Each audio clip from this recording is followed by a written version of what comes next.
আসসালামু আলাইকুম প্রিয় শিক্ষার্থীবৃন্দ, আমি তোমাদের মাঝে আছি আলহান ভাইয়া। আজকে আমরা পদার্থবিজ্ঞান বইয়ের তৃতীয় অধ্যায় বল এই অধ্যায়টির ষষ্ঠ ভিডিও নিয়ে চলে আসলাম। তো ইতিমধ্যে আমরা কিন্তু এই অধ্যায়ের 5টা বেসিক ক্লাস কিন্তু করে ফেলেছি। তো আজকের বেসিক ক্লাস দ্বারা এই অধ্যায়ের কিন্তু তোমাদের সম্পূর্ণ বেসিক কমপ্লিট হয়ে যাবে। তো আজকে আমরা যেটা নিয়ে আলোচনা করব সেটা হচ্ছে কপিকল রিলেটিভ। তো দেখো, কপিকল রিলেটিভ তোমাদের বইয়ের 81 পৃষ্ঠায় কিন্তু আলোচনা করা আছে। তো বইয়ের তুলনায় আমরা একটু ভিন্নভাবে আলোচনা করব এবং ভিন্নভাবে চিত্রগুলো উপলব্ধি করার চেষ্টা করব, ঠিক আছে? তো শুরুতেই দেখো, আমরা একটি কপি কলের চিত্র দিয়ে রেখেছি। এটা হচ্ছে মনে করো টাইপ 1 ভিত্তিক, ঠিক আছে? তো এটা নিয়ে আমরা যদি আলোচনা করি তাহলে আমরা কি কি লক্ষ্য করব। তো দেখো, একটা কপি কলের দুই প্রান্তে কিন্তু দুইটা ভারী বস্তু ঝোলানো রয়েছে এবং এই যে এই কপি কলে কিন্তু একটি সুতার দ্বারা কিন্তু দুইটা বস্তু একত্রিত করে আটকে রাখা আছে, ঠিক আছে? তাহলে এটা দ্বারা আমরা যদি মনে করো যে একটা দেখা যাচ্ছে যে এরকম একটা বস্তুর উপরে যদি দুই পাশে দুইটা ভারী যুক্ত বস্তু রাখি এবং সুতা দিয়ে বাইন্ধে রাখি, তাহলে কি হবে? যে উক্ত দুইটা বস্তু একটা যদি টান দিই তাহলে আরেকটা কি উপরের দিকে উঠে পড়বে, তাই না? তাহলে আরেক পাশ যদি নিচের দিকে টান দিই তাহলে আরেক পাশ কিন্তু উপরের দিকে উঠে পড়বে।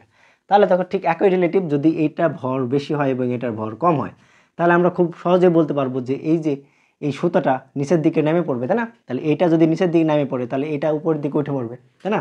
তাহলে এটা নিচের দিকে নেমে পড়তেছে, এটা উপরের দিকে উঠে পড়তেছে, তাই না? তাহলে এই ক্ষেত্রে আরেকটা জিনিস কাজ করে, দেখো এই যে এই ভারী যুক্ত বস্তুটা, হ্যাঁ, এটা তো একটা ভর আছে, তাহলে এই বস্তুটাকে নিচের দিকে কি বলে টানতেছে? এই বস্তুটাকে কিন্তু নিচের দিকে mg বলে টানতেছে, তাই না? তাহলে এই ক্ষেত্রে যদি এইটাকে যদি আমরা m অন ধরি তাহলে এটা কি হবে? m অন g, তাই না? তাহলে m অন g বলে কিন্তু নিচের দিকে টানতেছে। আবার এইটার ক্ষেত্রেও কিন্তু একই, যে এটারও একটা ভারীযুক্ত মানে ভরযুক্ত বস্তু, তাহলে এই বস্তুটাকেও কিন্তু নিচের দিকে m2g বলে টানতেছে, কারণ এটাকে যদি আমরা m2 ধরি, ঠিক আছে, তাহলে এটাকে নিচের দিকে কি বলে টানতেছে? যে m2g, ঠিক আছে, m2g আর এবং m1g, ঠিক আছে? তাহলে আরেকটা জিনিস খেয়াল করো, যে দুইটা বস্তুকে নিচের দিকে টানতেছে, তাহলে এই বস্তুটাকে যখন টানতেছে তাহলে এই বস্তুটাকে উপরের দিকে উঠে যাইতে আমরা দেখব। কেন দেখব? কারণ এই বস্তুটাকে যেই পরিমাণ m1g বলে টানবে, এই বস্তুটাকে কি সেই পরিমাণ m2g বলে টানতেছে নিচের দিকে? না। তাহলে এইটার পরিমাণটা কিন্তু বেশি আর এই বলটার পরিমাণ কিন্তু কম। কেন কম? কারণ এটার ভর বেশি, এটার ভর কম। এটা তো আমরা বুঝতে পারলাম আশা করি। তো আরেকটা জিনিস তো আমরা এই ক্ষেত্রে খেয়াল করব, যে এই বস্তুকে যদি নিচের দিকে টানা হয় তাহলে এই বস্তু উপরের দিকে উঠবে। কেন উপরের দিকে উঠবে? কারণ দেখো, এই দেখো সুতা দিয়ে কিন্তু আটকায় রাখা আছে, একটি মাত্র সুতা দ্বারা তাদেরকে আটকানো রাখা হয়েছে। তো এই বস্তুটা যখন নিচের দিকে আসবে সেই ক্ষেত্রে এই বস্তুটা কি করবে? যে এক ধরনের টান সৃষ্টি হবে, তাই না? তো টান সৃষ্টি হলে ওই টানে এই বলটা কিন্তু উপরের দিকে উঠে পড়বে। তো এই বস্তুটার যদি টান সৃষ্টি হয় তাহলে এই টানটাকে আমরা টি দ্বারা প্রকাশ করি, ঠিক আছে? তো আরেকটা জিনিস আমরা এই ক্ষেত্রে লক্ষ্য করব, সেটা সব থেকে গুরুত্বপূর্ণ বিষয়, সেটা কি? যে এই যে এই সুতার তো একটা টান রয়েছে, তাই না? সুতার তো একটা টান সৃষ্টি হবে, এই সুতার টান সৃষ্টি হবে এবং এই বস্তুটারও তো একটা ভর আছে, এই বস্তুটাও তো নিচের দিকে নামতে চেষ্টা করবে। তো সেই ক্ষেত্রে এই সুতাটাও কিন্তু এদিকে টানতে থাকবে, কিন্তু এদিকে যে পরিমাণে টানবে তার থেকে কিন্তু বেশি টানে এইদিকে আসবে, তাই না? তো এই বস্তুটা এদিকে যখন টানতেছে, এটা যখন নিচের দিকে যাইতেছে, এই সুতাটা কিন্তু উপরের দিকে টান করতেছে। তাহলে দুইটা টানের মাঝে কোন টানটা বেশি হবে? এইটার টানটা বেশি হবে, যার ফলে এই বস্তুটা নিচে পড়বে। তো আমরা বাহ্যিক দৃষ্টিতে চিত্র দ্বারা কিন্তু খুব ইজিলি বলে দিতে পারবো যে এই বস্তুটা এদিকেই আসবে, তাই না? তো আমাদের প্রথমে কিন্তু এটা আইডেন্টিফাই করে নিতে হবে যে কোন বস্তুটা নিচের দিকে আসতেছে। তাহলে এই ক্ষেত্রে এই টান বলটা বেশি কাজ করতেছে, তাই না? আর এইটা টি এর যে টান বল, সুতা যে টান বলটা রয়েছে সেটা কম কাজ করতেছে। তাহলে এই ক্ষেত্রে যেই সমীকরণটা এসে দাঁড়াবে সেটা যদি আমরা লক্ষ্য করি তাহলে সেটা এরকম হবে, যে এটা হচ্ছে m1 ভর, ঠিক আছে? তাহলে m1 ভরের ক্ষেত্রে m1 এর ক্ষেত্রে m1 এর ক্ষেত্রে যদি আমরা লক্ষ্য করি তাহলে কি কি লক্ষ্য করব? যে এই যে m1g এটা কি এক ধরনের বল, তাহলে এই টান বল এটাও কি, এটাও কিন্তু এক ধরনের বল হিসাবে কাজ করতেছে, তাই না? তাহলে এই ক্ষেত্রে এই বলটার তুলনায় বেশি, তাহলে আমরা এই বলটা আগে লিখব। তাহলে m1g এর ভিতর থেকে কোন বলটা বাদ যাবে? এই টান বলটা কিন্তু বাদ যাবে। তাহলে টি সমান সমান কি? তাহলে দেখো আরেকটা জিনিস খেয়াল করো, এই বস্তুটা যখন এরকমভাবে নিচের দিকে নামবে সেই ক্ষেত্রে তার অবস্থানের পরিবর্তন হয়েছে, তাই না? তার বেগের পরিবর্তন হয়েছে। তাহলে বেগের পরিবর্তন হলে কি হয়? ত্বরণ সৃষ্টি হয়। তাহলে এই বস্তুটার মাঝে কিন্তু একটা ত্বরণ সৃষ্টি হবে। তাহলে সেই ত্বরণটা কি পরিমাণ হবে? এম অন জি এর ক্ষেত্রে এম অন এ, তাহলে এই ত্বরণটা কিন্তু সৃষ্টি হবে। তাহলে প্রথম ক্ষেত্রে আমরা সমীকরণ এটা পাইলাম। কি পাইলাম? দেখো ভাইয়া, যে এইটার ভর যেহেতু বেশি এবং টান বলের বলটা কিন্তু কম, তাহলে এই বলটা যেহেতু বেশি তাহলে এই বলটা বেশি, তাহলে বেশির ভিতর থেকে আমরা পার্থক্য করলে কি কমটা বাদ দিই, তাহলে ঠিক একই কাজ করছি, তাহলে এইটা কিন্তু সমীকরণ 1 হয়ে গেল। এরপরের দ্বিতীয়টার ক্ষেত্রে যদি আমরা দেখি যে M2 এর ক্ষেত্রে, যে এই ক্ষেত্রে M2G এইটা নিচের দিকে যেই বলে টানতেছে তার তুলনায় উপরে যেই টান বলটা কাজ করবে সেই টান বলটা কি বেশি। কেন বেশি? কারণ টান বল যদি বেশি না হতো তাহলে এই বস্তুটা কি উপরের দিকে উঠে এদিকে নামতো না। তো এই বস্তুটা টানের কারণে কিন্তু এই টান বলটা কিন্তু বেশি হইতেছে। তাহলে আরেকটা জিনিস খেয়াল করবো ভাইয়া, সেটা হচ্ছে যে এই বস্তুটা কি একটা মাত্র সুতা দ্বারা আটকানো, তাই না? তাহলে এখানে মনে করো কোনো ঘর্ষণ নাই মনে করো, তাহলে একটা সুতা দ্বারা যদি দুইটা বস্তুকে আটকানো থাকে, তাহলে দুইটা বস্তুকে যদি আমরা একটা সুতা দিয়ে আটকে রাখি তাহলে টান দিলে কি হবে, সুতার এই প্রান্তে যেই পরিমাণ টান কাজ করবে এই প্রান্তে ঠিক একই পরিমাণ কাজ করবে, যার ফলে কিন্তু আমরা লিখতে পারি যে দুই ক্ষেত্রে বা দুই প্রান্তে টান বল যেহেতু একই তাহলে আমরা টি দ্বারা প্রকাশ করতে পারি। T1 T2 দিয়ে তো আমরা প্রকাশ করব না, সেই ক্ষেত্রে আমরা টি দ্বারা প্রকাশ করব, তাই না? তাহলে এটা আমরা আশা করি বুঝতে পারছি।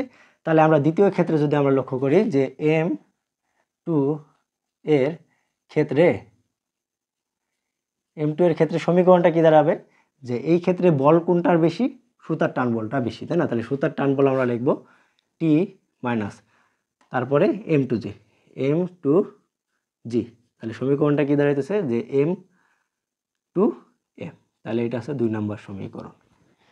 তো 1 নম্বর সমীকরণ এবং 2 নম্বর সমীকরণ যদি আমরা সাজাইতে পারি, এইটার থেকে কিন্তু আমরা ত্বরণের সূত্রটা আমরা বের করতে পারবো। কিসের ত্বরণ? যে এই বস্তুটার ক্ষেত্রে কি পরিমাণ ত্বরণ উৎপন্ন হবে সেটা কিন্তু আমরা নির্ণয় করতে পারবো। কিভাবে নির্ণয় করতে পারবো?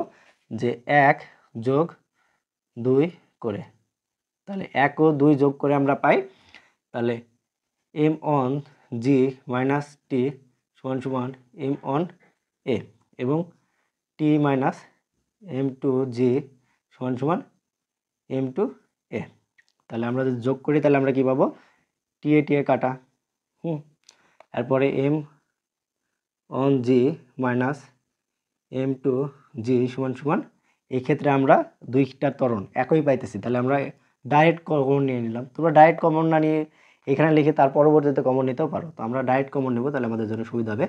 তাহলে M1 প্লাস M2, প্লাস কেন দিলাম, কারণ আমরা দুইটা যোগ করতেছি। হ্যাঁ, তো এই ক্ষেত্রে আমরা হচ্ছে ত্বরণটা যদি আমরা নির্ণয় করতে চাই তাহলে বা এটাকে এই পাশে লিখতে পারবো এবং এটাকে এই পাশেও কিন্তু আমরা লিখতে পারবো। তো যদি আমরা এক লাইনে করি সেই ক্ষেত্রে কীরকম আসছে দেখো, এ সমান সমান ত্বরণ সমান সমান কি, এটা উপরের দিকে উঠে ধরবে। তো এইটার ক্ষেত্রে দেখো জি দুইটার জি এক, তাহলে আমরা কমন নিতে পারি, তাহলে জি into M1 M2 M1 minus M2 এবং এই যে এই মানটা নিচে নামতেছে, তাই না? তাহলে M1 প্লাস M2, এটা আমরা এক লাইনে করে দিলাম, তোমরা চাইলে কিন্তু 2 লাইনে করতে পারো। তো এটা কি বাড়ালো, এটা কিন্তু ত্বরণ বেরোলো কিসের, যে এই বস্তুটা যখন এটাকে টান দেবে সেই ক্ষেত্রে কি বেগে নিচের দিকে নামবে সেই পরিমাণটা তোমার যদি নির্ণয় করতে বলে তাহলে কিন্তু আমরা এই ত্বরণ বের করে কিন্তু আমরা নির্ণয় করতে পারবো। ত্বরণ যেটা বের হবে সেটা হচ্ছে সেই পরিমাণ বেগে নিচের দিকে নামতেছে, ঠিক আছে? তো এটা আসলে মনে করো প্রথম টাইপ 1 ভিত্তিক ক্ষেত্রে। এবার যদি আমরা পরবর্তীটা লক্ষ্য করি, তো আমি আগে মূলত তোমাদের ত্বরণ নির্ণয় করাটা শিখে দিয়েছি, কারণ এটা যদি আমরা নির্ণয় করতে পারি তাহলে কিন্তু আমাদের অঙ্ক খুব ইজি হয়ে যাবে। হ্যাঁ, সমীকরণটা আমরা বুঝতে পারবো তাহলে। তো পরবর্তী চিত্রটা যদি আমরা একটু এরকম লক্ষ্য করি,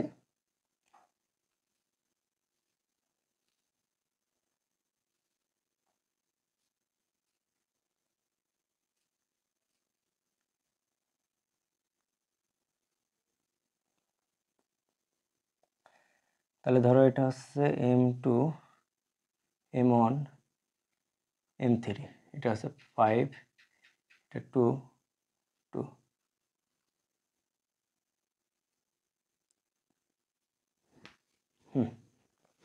তো দেখো পরবর্তী কপি কলটা যদি এরকম হয় তাহলে এই ক্ষেত্রে তোমাকে যদি বলা হয় যে উক্ত বস্তুটা কি পরিমাণ বেগের নিচের দিকে নামে বা উক্ত বস্তুটার ত্বরণ নির্ণয় করো, সেক্ষেত্রে বা এরকম আসতে পারে যে উক্ত সিস্টেমটার বল কত, ঠিক আছে? সেটা ক্ষেত্রে কিন্তু আমরা আগে যেটা লক্ষ্য করব সেই ক্ষেত্রে আগেরটার মতো করে যদি আমরা এই চিত্রটাকে লক্ষ্য করি তাহলে দেখো একটা সুতা এখান থেকে এই পর্যন্ত যায়, এটার সাথে বাঁধা আছে, কিন্তু মাঝখানে কি রয়েছে, মাঝখানে আরও একটি ভরযুক্ত বস্তু রয়েছে এবং ওই ভরযুক্ত বস্তুটা কি করা হয়েছে, ওই ভরযুক্ত বস্তুটাকে কিন্তু দুই প্রান্তে সুতা কিন্তু টানতেছে নিচের দিকে, তাই না? তাহলে এই বস্তুটার ক্ষেত্রে এরকমভাবে টানতেছে, এই বস্তুটার ক্ষেত্রে এরকমভাবে টানতেছে, কিন্তু দুইটা যেহেতু একই বাঁধনে মানে আটকানো আছে, সেহেতু কি এই বস্তুটার ভর বেশি, এই বস্তুটার ভর কম। তাহলে এই বস্তুটার ক্ষেত্রে M1G এর যেই বলটা রয়েছে, হ্যাঁ, আর এটার ক্ষেত্রে M3G যেই বলটা রয়েছে সেইটার তুলনায় কি এটা বেশি না কম? অবশ্যই এটা বেশি, কারণ এটার ভর বেশি। তাহলে এটার বলটা যদি বেশি হয় তাহলে এই বস্তুটা পুরা এই দিক থেকে টানিয়ে নিয়ে চলে আসবে, তাই না? যার ফলে এইখান থেকে কিন্তু এই পর্যন্ত কিন্তু একটা ত্বরণ সৃষ্টি হবে, কারণ এই ভাব দিয়ে টানিয়ে নিয়ে চলে আসতেছে, তাই না? তাহলে বেগের পরিবর্তন হইতেছে, তাহলে এই ক্ষেত্রে একটা ত্বরণ সৃষ্টি হবে। তাহলে সেই ত্বরণটা যদি আমরা নির্ণয় করি, তারপরে দেখো এই বস্তুটাকে যখন এদিকে টানতেছে, তাহলে আমরা খুব ইজিলি বলতে পারি যে এই বস্তুটার এমজিটা বেশি, তাই না? তাহলে এই বস্তুটার ক্ষেত্রে আমরা যদি লক্ষ্য করি যে টান বল, সুতার একটা কি টান বল রয়েছে, তো এই ক্ষেত্রে এই সাইডকার এই পর্যন্ত যদি আমরা একটা সুতা ধরি এবং এই পর্যন্ত আরেকটা সুতা ধরি, কেন? কারণ মাঝখানে আরেকটা বস্তু দিয়ে আটকানো রয়েছে, কারণ যার ফলে এই বস্তুটাকে এদিকেও টানতেছে, এই বস্তুটাকে এদিকেও টানতেছে, যার ফলে কিন্তু টান বলটা ভিন্ন ভিন্ন হওয়ার সম্ভাবনা রয়েছে। তো দেখো টান বলটা ভিন্ন ভিন্ন হয় মূলত সিস্টেমের উপর নির্ভর করে, একও হইতে পারে আবার ভিন্ন ভিন্ন হইতে পারে, ঠিক আছে? তো দেখো এই ক্ষেত্রে যদি আমরা T1 ধরি এবং এই ক্ষেত্রে টান বলটাকে যদি আমরা T2 ধরি, তাহলে দেখো এইটার টান বল এই বলের থেকে কম না বেশি? অবশ্যই কম, টান বলটা কম, কারণ এই বলটা নিচের দিকে নামে পড়বে আর এই টান বলটা উপরের দিকে কম টানবে, যার ফলে কিন্তু এই বস্তুটা নিচের দিকে নামতে পারবে। যদি টান বলটা বেশি হতো তাহলে এই বস্তুটা কিন্তু উপরের দিকে উঠতো। এবার এই ক্ষেত্রে আমরা যদি লক্ষ্য করি যে এই বস্তুটা নিচের দিকে নামতে চেষ্টা করতেছে, যেটা হচ্ছে M3G, তাই না? তো MG ভরে কিন্তু নিচের দিকে নামতে চাইবে, তো MG বলে যদি নিচের দিকে নামতে চাই সেই ক্ষেত্রে টান বল কাজ করবে, সুতা কিন্তু উপরের দিকে টানিয়ে নিয়ে যেতে চাইবে, তাই না? তো সুতা যখন টানিয়ে নিতে চাইবে, তখন এই বস্তুটাকে নিচের দিকে না আসতে দিয়ে যদি উপরের দিকে টানিয়ে নিয়ে যায়, তাহলে আমরা বলতে পারবো যে T2 মানে টান বলটা বেশি। আর যদি সুতা উপরের দিকে টানতেছে কিন্তু বস্তুটা নিচের দিকে নামতেছে, সেই ক্ষেত্রে কি ঘটে যে টান বলটা কম, তাই না? কারণ টান বল কম না হলে তো বস্তুটা নিচের দিকে নামতেও না, টান বলটা যেহেতু বেশি সেহেতু উপরের দিকে উঠতেছে এই বস্তুটা, তাহলে T2 এর পরিমাণটা বেশি। তাহলে সমীকরণটা যদি আমরা সাজাই তাহলে কিরমভাবে সাজাবো, দেখো M1 বস্তুর ক্ষেত্রে, ঠিক আছে, যে M1 এর ক্ষেত্রে, M1 এর ক্ষেত্রে যদি আমরা লক্ষ্য করি তাহলে আমরা কোনটার বল বেশি, এই দেখো এই বলটা আগে বেশি, তাহলে M1G বিয়োগ কত T1 সমান সমান ত্বরণ কি হবে যে M1A, এটা হচ্ছে 1 নম্বর সমীকরণ। এবার M2 এর ক্ষেত্রে M2 এর ক্ষেত্রে যদি আমরা লক্ষ্য করি তাহলে কি হবে, এবার দেখো এখানে কিন্তু একটা বোঝার ব্যাপার আছে, এটা সব থেকে গুরুত্বপূর্ণ বোঝার ব্যাপার। এরকম যে এই বস্তুটার তো একটা ভর রয়েছে, তাই না? তাহলে আমরা কি জানি সকল বস্তুকে নিচের দিকে টানতেছে কিসে, অভিকর্ষ ত্বরণ বলে। তাহলে এইটার ক্ষেত্রেও তো একটা mg রয়েছে, mg যেটা হচ্ছে M2 এর জন্য M2, ঠিক আছে, mg বলে কিন্তু নিচের দিকে টানতেছে। এবং এই টেবিলটা কি করছে যে এই টেবিলটা কিন্তু মাটির নিচের দিকে মানে টেবিলের নিচের দিকে আসতে বাধা দিছে। কি বলে বাধা দিছে? ঠিক সমপরিমাণ বলে কিন্তু বাধা দিছে, কারণ আমরা জানি প্রত্যেকটা সমান এবং বিপরীত প্রতিক্রিয়া রয়েছে, তাই না? যার ফলে এই যে এই টেবিলটা কিন্তু উপরের দিকে ধাক্কা দিবে। মানে দেখো আমার হাতটা যদি একটা টেবিল ধরো, তাহলে এই বস্তুটা নিচের দিকে আসতেছে, কি বলে আসতেছে, mg বলে কিন্তু নিচের দিকে আসতে যাবে, কিন্তু এই যে আমার হাত এটাকে কি পরিমাণ বলে আটকাবে, ঠিক সমপরিমাণ বলে আটকাবে। যেই পরিমাণ mg বলে নিচের দিকে টানবে ঠিক সেই পরিমাণ mg বলে কিন্তু এটাকে উপরের দিকে ধাক্কা দিবে, যার ফলে উপরের দিকে কিন্তু এক ধরনের বল কিন্তু কাজ করতেছে, যেটা হচ্ছে F। তাহলে এই যে F এটা ঋণাত্মক হিসাবে কাজ করতেছে, কারণ এটাকে বাধা দিতেছে। তো এই যে এই F আর এই mg দুইটা কিন্তু সমান, মানে নিচের দিকে যে বলটা কাজ করতেছে উপরের দিকে কিন্তু সেই বলটা বাধা দিয়ে করতেছে, প্রতিক্রিয়া করতেছে, যার ফলে কিন্তু দুইটা বল সমান। তাহলে এই ক্ষেত্রে হচ্ছে mgর মান নাই। তাহলে এই ক্ষেত্রে কি লক্ষ্য করা যাবে যে এই ক্ষেত্রে দুই পাশ থেকে কিন্তু সুতা টানতেছে, এই পাশ থেকে এটা টানতেছে, এই পাশ থেকে কিন্তু এটা টানতেছে, তাই না? তাহলে দুই পাশ থেকে দুই সুতা যদি টানে তাহলে দুই দিক থেকে টানতেছে, এই টানটাই আর ভিতরে কাজ করতেছে। তাহলে এই ক্ষেত্রে T1, এই দেখো T1, আর এই ক্ষেত্রে কি, এই ক্ষেত্রে T2। তাহলে T1 এবং T2 এর মাঝে কোনটা বেশি সেটা আমরা আগে লিখবো। তাহলে খুব ইজিলি আমরা এই ক্ষেত্রে লক্ষ্য করলাম যে এটা এই পাশে T1টা কিন্তু বেশি এবং এই পাশে T2টা কম। কেন? কারণ এই পাশে বলটা মানে ভারী বস্তুটা বেশি নিচের দিকে টানতেছে, আর এই পাশে কম ভারী বস্তু সেটা নিচের দিকে কম জোরে টানতেছে, তাই না? যার ফলে কিন্তু এই পাশে T1টা বেশি এবং এই পাশে T2টা কম। তাহলে আমরা এই ক্ষেত্রে এটা লিখতে পারি যে T1 বিয়োগ T2 সমান সমান যে ত্বরণটা সৃষ্টি হবে সেটা কি M2A। আশা করি এটা বুঝতে পারছি। এরপরে যদি আমরা M3 এর ক্ষেত্রে দেখি, M3 এর ক্ষেত্রে যদি আমরা লক্ষ্য করি, তাহলে এই ক্ষেত্রে কি টান বলটা বেশি না কম? খুব ইজিলি বলে দিতে পারো যে টান বলটা বেশি, কারণ টান বল বেশি না হলে এই বস্তুটা উপরের দিকে উঠত না। তাহলে টান বল যদি বেশি হয় তাহলে T2 বিয়োগ নিচের দিকে টানার বলটা কম, তাহলে M3G ত্বরণটা কত আছে যে M3A। তাহলে আমরা কয়টা সমীকরণ পেলাম? আমরা কিন্তু 3টা সমীকরণ পেয়ে গেছি। এবার এই 3টা সমীকরণ থেকে কিন্তু আমরা ত্বরণটা বের করব। কিভাবে বের করব? যে 1 যোগ 2 যোগ 3 করে, তাহলে 3টা যোগ করে আমরা যদি যেটা পাবো সেটা হচ্ছে M1G মাইনাস T, এক্ষেত্রে T1 হবে, T1 সমান সমান M1A। এরপরে কি পাইছি যে T1 মাইনাস T2 সমান সমান M2A। তারপরে কি পাইছি যে T2 মাইনাস M3G সমান সমান M3A। এবার যদি আমরা এই করি তাহলে T2 কাটা, T1 কাটা, এরপরে কি থাকতেছে M1G থাকতেছে মাইনাস M3G সমান সমান কমন যদি আমরা এই কমন নিই তাহলে A কমন, এই দেখো M1 plus M2 plus M3। তো আমরা এটা যদি আরেক লাইন বাড়তি করি তাহলে দেখো বা কি হবে, এইটাকে এই পাশে নেব এবং এটাকে এই পাশে নিয়ে যাবো। আগের বার কিন্তু আমরা বাড়তি করি নাই, এবার বাড়তি করব। তাহলে A M1 plus M2 plus M3 সমান সমান এটাকে এই পাশে নিয়ে গেলে আমরা G কমন নিতে পারি, তাহলে G M1 মাইনাস আছে মাইনাস M3, ঠিক আছে। অতএব ত্বরণ A সমান সমান কত পাইতেছি, এটা উপরে যাবে এবং এটা নিচে থাকবে, তাই না? তাহলে G M1 মাইনাস M3 আর নিচে থাকতেছে M1 plus M2 plus M3, ঠিক আছে, এটা থাকতেছে। তাহলে এটা কি বাড়ালো, এটা কিন্তু ত্বরণটা বের হয়ে গেল, ঠিক আছে। আমাদের মূলত এই ত্বরণটাই বের করতে হবে সর্বপ্রথম। আমাদের উক্ত সিস্টেম দেখে এই যে সমীকরণ করে আমরা এই যে এই সূত্রটা নিয়ে আসবো, তাই না? তাহলে এই সূত্রটা আমাদের নিয়ে আসলেই কিন্তু খেল খাতাম, মানে এই সূত্র নিয়ে আসলে আমাদের এই অঙ্ক আর ঠেকাইকে, ঠিক আছে, এটা কিন্তু কমপ্লিট হয়ে যাবে। তাহলে যদি ত্বরণ নির্ণয় করতে বলে তাহলে আমরা ত্বরণ কিন্তু এইটা দিয়ে নির্ণয় করতে পারবো। কিন্তু যদি বলে সুতার টান বল নির্ণয় করো, সেটা আমরা কীভাবে নির্ণয় করবো একেবারে আমরা লাস্টে যে আলোচনা করি।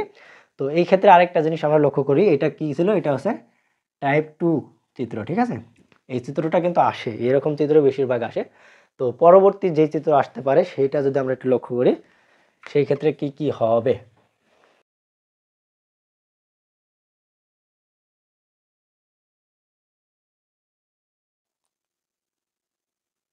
তো দেখো পরবর্তী চিত্রটা কিন্তু আমাদের এরকম থাকতে পারে, ঠিক আছে, যে তোমার মনে করো যে এরকম আগেরটার মতো ছিল, পরে একটা কাটে দিল, কাটে দেওয়ার পর একটা কমে গেছে, বা এরকমও দিয়ে দিতে পারে ডাইরেক্ট। তো এই চিত্রের ক্ষেত্রে আমরা কি কি লক্ষ্য করব? দেখো এই চিত্রের ক্ষেত্রে এই ভরের বস্তুটা কম, এই ভরের বস্তুটা বেশি, তাহলে এই সুতাটা কিন্তু নিচের দিকে টানবে। তাহলে সুতাটা নিচের দিকে বেশি বলে টানার কারণে এটার ক্ষেত্রে যে M1G এর মানটা হবে সেটা কিন্তু বেশি হবে, তাই না? তো এই ক্ষেত্রে সুতাটা কি উপরের দিকে টানতেছে, তাই না? তাহলে সুতার একটা টান রয়েছে, সেই টানটা কি উপরের দিকে কাজ করতেছে, যেটার মান কি হবে, কম না বেশি? অবশ্যই কম হবে। কিন্তু এই ক্ষেত্রে যে আরেকটা জিনিস ঝামেলা, সেটা হচ্ছে এইটা নির্ণয়। তো এটা কি, এটা হচ্ছে M2 ভরের বস্তু, ঠিক আছে, যেটা হচ্ছে 2 কেজি। তো এই ক্ষেত্রে টান বল কিরকম হয় সেটাই কিন্তু এই ক্ষেত্রে ঝামেলা।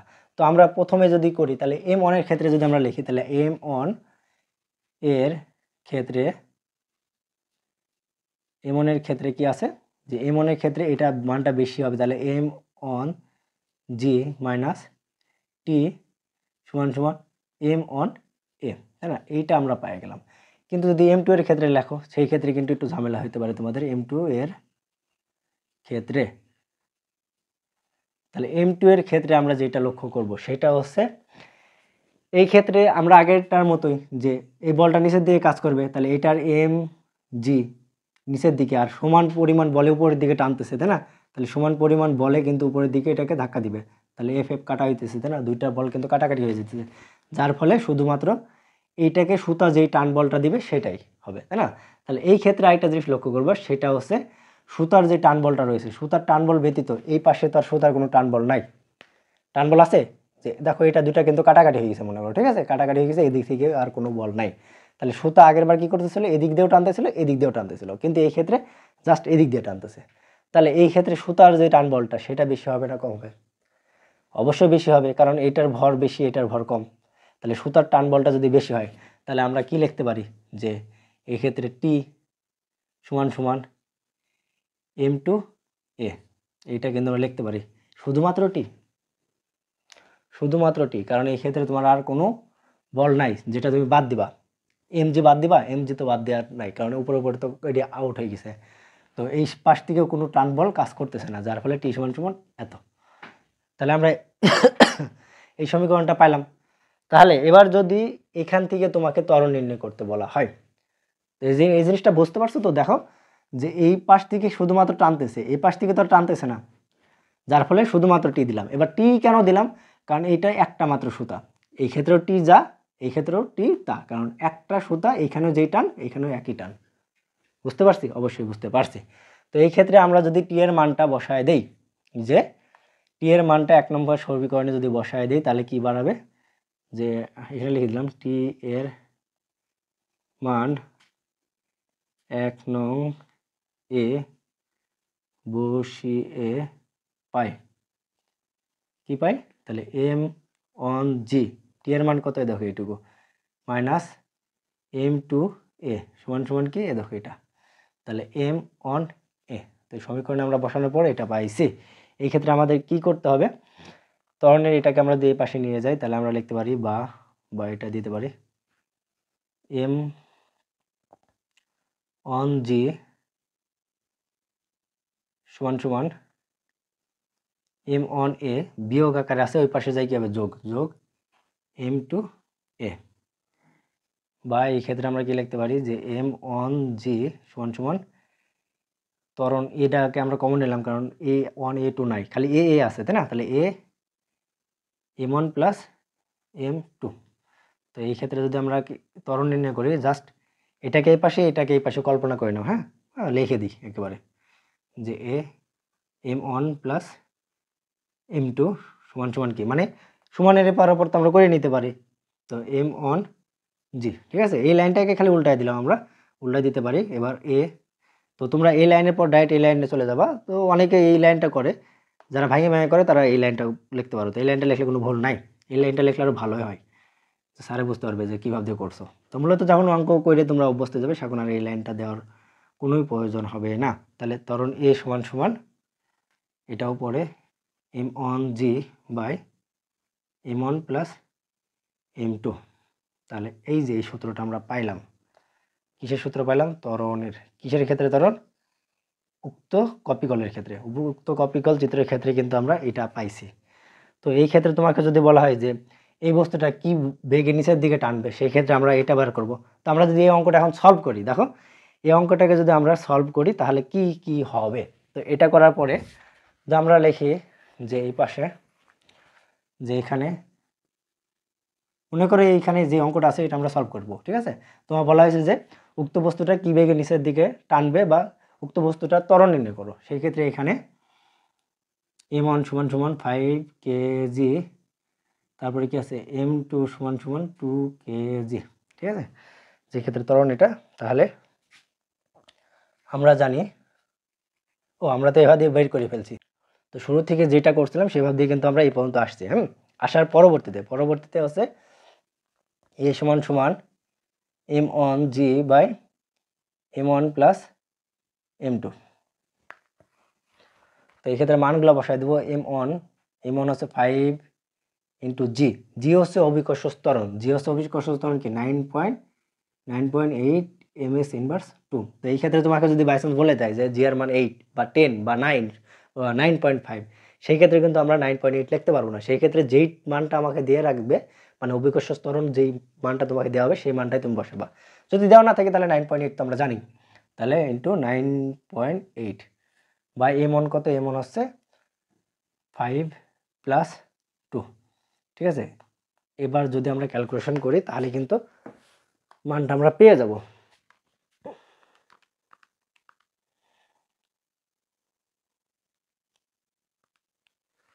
সেভেন, কি পেলাম? 7 পেলাম। 7 ms ইনভার্স 2। তাহলে উক্ত বস্তুটা কি বেগে নিচে নামবে? এই বেগে কিন্তু নিচে নামবে। এবার যদি তোমাকে বলা হয় যে উক্ত বস্তুটার এই যে টান বলটা রয়েছে, টি এর যে টান বলটা রয়েছে সেই টান বলটা নির্ণয় করো। তো টান বল যখন আমরা নির্ণয় করবো সেই ক্ষেত্রে কিন্তু আমাদের টান বলের সূত্রটা আমরা এই ক্ষেত্রে কি পাইছিলাম যে m1 বস্তুর ক্ষেত্রে, মানে তোমার বলে দিবে যে m1 বস্তুর টান বল নির্ণয় করো, মানে কি যে এর পরবর্তীতে আমরা করি ডাইরেক্ট যে এই আগের অঙ্কটা লাগবে, কিন্তু তোমার কাছে ত্বরণটা লাগবেই। ত্বরণ না লাগলে ছাড়া কিন্তু তুমি এটা পারবা না। তোমাকে মনে করে এবার বলেছে যে m1 এর টান বল কত? তো টান বল কত? তো m1 এর ক্ষেত্রে আমরা কিটা পাইছিলাম যে m1 এর ক্ষেত্রে আমরা পাইছিলাম এই বলটা নিচের দিকে নামতেছে বেশি, তাহলে m1 g মাইনাস টি সমান সমান m1 a, তাই না? এটা পাইছিলাম। তো এইটা থেকে এটা কি আমরা সমীকরণ পাইছিলাম, মনে আছে তো? প্রথমে সমীকরণ কিন্তু এটা পাইছি। তো এই সমীকরণ থেকে আমরা হচ্ছে টান বলটা নির্ণয় করবো। টান বল কি? ধর টি, টি এর মানটা আমরা নির্ণয় করব, ঠিক আছে? বা মাইনাস টিকে যদি আমরা এই পাশে রাখি এবং ওইটাকে নিয়ে যাই তাহলে মাইনাস টি সমান সমান m1 a প্লাস ওদিকে যাই কি হয় মাইনাস m1 g মাইনাস টি সমান সমান m1 এর মান কত? m1 এর মান আছে 5 কেজি। 5 ইন্টু ত্বরণটা কত পাইছি? দেখো ত্বরণের মান কিন্তু আমরা এটা পাইছি। ত্বরণ কিন্তু আমাদের লাগবেই। তাহলে 7 বিয়োগ m1 কত? m1 5 into 9.8। এটা কি আসতেছে দেখো, এটা যদি আমরা গুণ করে দিই 5 ইন্টু 7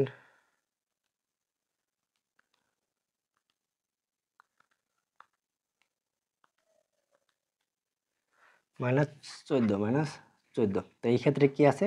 মাইনাস টি, অতএব মাইনাস টি সমান এত, তাহলে মাইনাস মাইনাসে দিয়ে কাটা, অতএব টি সমান 14 নিউটন। বলের একক কি? নিউটন। তাহলে তোমার যদি বলে যে m1 বস্তুটির টান বল কত নির্ণয় করো, তাহলে এটা হবে। যদি বলতো m2 বস্তুটার টান বল কত হবে, সেটাও কিন্তু আমরা নির্ণয় করতে পারি। যদি আবার এরকম থাকতো যে এই ক্ষেত্রে এরকম করে আসতেছে, এই ক্ষেত্রে আরেকটা বস্তু আছে যেটা মনে করো 1 কেজি, তাহলে এই ক্ষেত্রে এই বস্তুটার টান বল কত? আমরা ওই আগের প্রথমে মানে 2 নাম্বার টপিক্সে যেটা করলাম সেইটা থেকে কিন্তু ত্বরণটা আমরা নির্ণয় করব। ত্বরণের যে মানটা হবে সেই মানের সাথে তোমার যদি বলা হয় যে m3 এর টান বল নির্ণয় করো, m3 এর টান বল নির্ণয় করো, সেই ক্ষেত্রে কিন্তু আমরা যে সমীকরণটা পাবো m3 এর ওই সমীকরণের সাথে ত্বরণ দিয়ে কিন্তু অঙ্কটা করে ফেলতে পারবো, তাই না? তো আমরা যাই করে আমাদের কিন্তু ত্বরণটা লাগবে। তো তোমাকে এখন আরেকটা প্রশ্ন বলে দিতে পারে, সেটা হচ্ছে যে এই যে সার্কিটটা, মানে এই পুরা সিস্টেমটা কত বলে নিচের দিকে টানতেছে, বা কি পরিমাণ বল উৎপন্ন করছে, বা কি পরিমাণ বলে কাজ করছে, সেই ক্ষেত্রে কিন্তু এফটা তোমাকে বের করতে বলা হয়, এফ সমান সমান হট। তো সেই ক্ষেত্রে আমরা দুইভাবে অঙ্ক করতে পারি, সেটা হচ্ছে তোমাদের গাইডের একটা সিস্টেম আছে এবং আরেকটা হচ্ছে এরকম সিস্টেম। মানে আমরা যদি বই যে অনুভব করে অঙ্কটা করতে চাই সেই ক্ষেত্রে আমার এই সিস্টেমটা খুবই গুরুত্বপূর্ণ, কারণ এটাই মূলত আলোচ্য বিষয়। কিন্তু তোমাদের বই আরেকটা জিনিস কাজও করা দিয়ে আছে, সেটা হচ্ছে আমরা বল নির্ণয় করে বল থেকে কিন্তু ত্বরণ নির্ণয় করতে পারি। তো সেই রিলেটিভ আমরা পরবর্তীতে আলোচনা করব যখন ম্যাথ সলভিং ক্লাস করব। তো মূলত হচ্ছে এই অধ্যায় সব থেকে কঠিনতম ম্যাথ হচ্ছে মূলত এই টান বলের। আর টান বল যদি তুমি বুঝতে পারো, কপি কলের অঙ্ক যদি তুমি বুঝতে পারো, তাহলে খুব ইজি হয়ে যাবে। হ্যাঁ, তো এটা অতটা আসে না, কিন্তু ইদানিং কিন্তু আসতেছে, তোমাদের পরীক্ষা আসতে পারে, আসার সম্ভাবনা অনেক বেশি, কারণ ইদানিং প্রায় বোর্ডে কিন্তু কপি কল রিলেটিভ অঙ্ক তোমাদের দিতেছে। তো পরবর্তীতে অনশট প্লাস সিকিউ সলভ ক্লাসের মাধ্যমে কিন্তু এই অধ্যায়ের সমস্ত কিছু নিয়ে আলোচনা করা হবে, সমস্ত ম্যাথ আমরা আলোচনা করব এবং দেখব। তো আশা করি তোমরা কপি কল রিলেটিভ যেই 3টা চিত্র রয়েছে সেই 3টা চিত্র অবশ্যই ভালোভাবে বুঝতে পারছো। আমি একেবারে ভাঙি চড়ে বোঝানোর চেষ্টা করছি। তো ভিডিওগুলো কেমন লাগতেছে তোমরা অবশ্যই কমেন্ট করে জানাবে, আর তোমাদের বন্ধুদের মাঝে শেয়ার করে দিবে। তোমাদের অনুপ্রেরণা পেলে আমি কিন্তু আরও ভালোভাবে ভিডিও উপস্থাপন করার চেষ্টা করব, মানে আরও ভালোভাবে ক্লাস নেওয়ার চেষ্টা করব, যাতে তোমাদের আরও উপকৃত হয়। এবং এসএসসি সায়েন্সের ফিজিক্স কেমিস্ট্রি একেবারে ফ্রিতে তোমাদের কিন্তু এইভাবে টপিকস আকারে বেসিক থেকে একেবারে প্রো লেভেলে যা কিছু লাগে তোমাদের শিখাই দেওয়ার চেষ্টা করব, ঠিক আছে? আর আমার ইউটিউব চ্যানেলে তোমরা যদি লক্ষ্য করো তাহলে দেখবা যে প্লেলিস্ট আকারে দিয়ে রাখছি, মানে এক একটা অধ্যায় সুন্দর করে, যে ফিজিক্সের যদি এটা 3য় অধ্যায় করাতেছি তাহলে ফিজিক্স চ্যাপ্টার 3 এর এখানে ক্লিক করবা প্লে লিস্টে, যা দেখবা যে বেসিক থেকে তোমার যে one shot plus CQ solve class রয়েছে বা ম্যাথ সলভিং ক্লাস রয়েছে, সবগুলো কিন্তু খুব সাজাই ধাপে ধাপে কিন্তু করাই দেওয়া আছে। তো যারা আমার ক্লাসগুলো করে উপকৃত হচ্ছে, অবশ্যই ভাইয়া ভিডিওটা লাইক দিবা, শেয়ার করবা আর কমেন্ট করে তোমাদের মন্তব্য জানাবা। হ্যাঁ, তো সবাই ভালো থাকবে, সুস্থ থাকবে, আল্লাহ হাফেজ।